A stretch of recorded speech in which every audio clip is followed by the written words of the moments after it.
Hello subscribers, అందరికీ నమస్కారం. ఒక నటుడు 67 సంవత్సరాలు పూర్తి చేస్తున్నాడంటే ఆలోచించండి.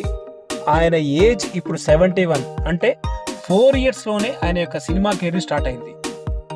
ఆ నటుడు ఒక ప్రాంతానికి చెందినటువంటి వాడు కాదు, ఒక రాష్ట్రానికి చెందినటువంటి వాడు కాదు, ఇండియా మొత్తం అతనంటే అంత అభిమానం. ఆయనే మన కమల్ హాసన్ గారు.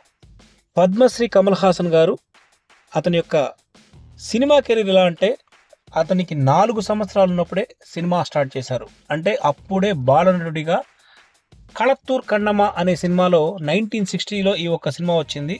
అప్పుడు కమల్ హాసన్ గారి ఏజ్ 4 ఇయర్స్. ఆ సినిమా హిట్ కావడంతో అప్పట్లోనే జాతీయ ఉత్తమ బాలనటుడిగా అవార్డు కూడా తీసుకున్నారు. ఇప్పటి వరకు కమల్ హాసన్ గారు దాదాపుగా 230 ఫిలిమ్స్ వరకు నటించుంటారు. ఏ సినిమాకు ఆ సినిమా ప్రత్యేకతే. ఒక మరుగుజ్జుగా అపూర్వ సోదరులు నటించిన, ఒక నాట్యకారుడుగా సాగర సంగమం చేసిన, ఒక స్వాతంత్ర పోరాటం చేసినటువంటి భారతీయుడుగా ఒక సినిమాలో నటించిన, భామనే సత్యభామనే ఒక ముసలి ఆవిడ గెటప్లో చేసినా కూడా ఏ సినిమాకు ఆ సినిమానే ప్రత్యేకత. ఏ సినిమానైనా సరే, ఏ క్యారెక్టర్లో అయినా అసలు ఈజీగా ఒదిగిపోతారు కమల్ హాసన్ గారు. అందుకే కమల్ హాసన్ గారిని నవరస నాయకుడు అని కూడా అంటారు తమిళనాడులో. ఎందుకంటే ఏ క్యారెక్టర్ అయినా సరే, చిన్న పిల్లవాడి క్యారెక్టర్ చేయమన్నా చేస్తారు, లేదా ముసలి పాత్ర చేయమన్నా చేస్తాడు, ఏడిపించగలుగుతాడు, నవ్వుపించగలుగుతాడు, ఉద్రేకపరచగలుగుతాడు. ఏదైనా సరే కమల్ హాసన్ వల్ల అవుతుంది. అదే నవరస నాయకుడి యొక్క లక్షణం, కమల్ హాసన్ గారి యొక్క నట విశ్వరూపం.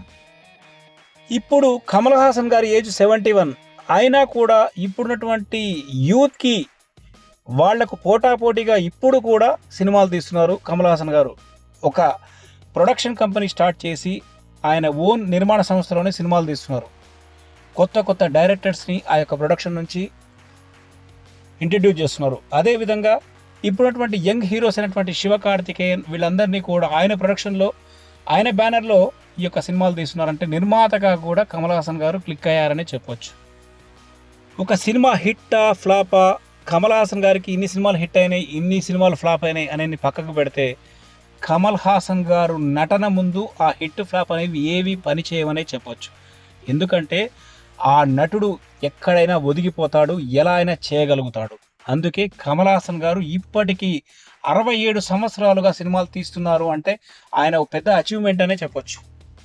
కమల్ హాసన్ గారు సినిమాలంటే తెలుగులో దాదాపుగా మరో చరిత్ర కానివ్వండి, శుభ సంకల్పం, సాగర సంగమం, స్వాతి ముత్యం ఇలాంటి అన్ని సినిమాలు కూడా తెలుగులో వచ్చాయి. అవన్నీ కూడా అప్పట్లో పెద్ద హిట్ కూడా.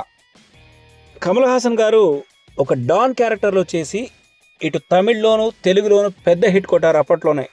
ఆ సినిమానే నాయకుడు. ఈ సినిమా ఇప్పటికీ కూడా డాన్ మూవీస్కి రెఫరెన్స్గా చెప్పొచ్చు. ఇక కమల్ హాసన్ గారు దర్శకుడిగా వీరుమాండి, దశావతారం, విశ్వరూపం, హేరామ్ ఇవన్నీ కూడా కమల్ హాసన్ గారు ఓన్ డైరెక్షన్లో వచ్చినటువంటి సినిమాలు. ఇక కమల్ హాసన్ గారికి వచ్చినటువంటి అవార్డ్స్ చూస్తే పద్మశ్రీ, పద్మభూషణ్, 4 సార్లు జాతీయ ఉత్తమ నటుడు అవార్డు కూడా వచ్చింది. ఇక కమల్ హాసన్ గారి సినిమా లైనప్లో చూస్తే కమల్ హాసన్ 237 ఈ సినిమాకి అన్బరివు డైరెక్టర్. ఆ తర్వాత వచ్చే సినిమా వచ్చేసి కల్కి పార్ట్ 2లో కూడా కమల్ హాసన్ గారు నటిస్తున్నారు. ఇక రజనీకాంత్ గారు అండ్ కమల్ హాసన్ గారు కలిసి హీరోలుగా ఒక సినిమా చేస్తున్నారు. 71 ఇయర్స్లో కూడా కమల్ హాసన్ గారు తన యొక్క కెరీర్ని ఇంకా కొనసాగిస్తున్నారు అంటే మామూలు విషయం కాదు. Hats off to Kamal.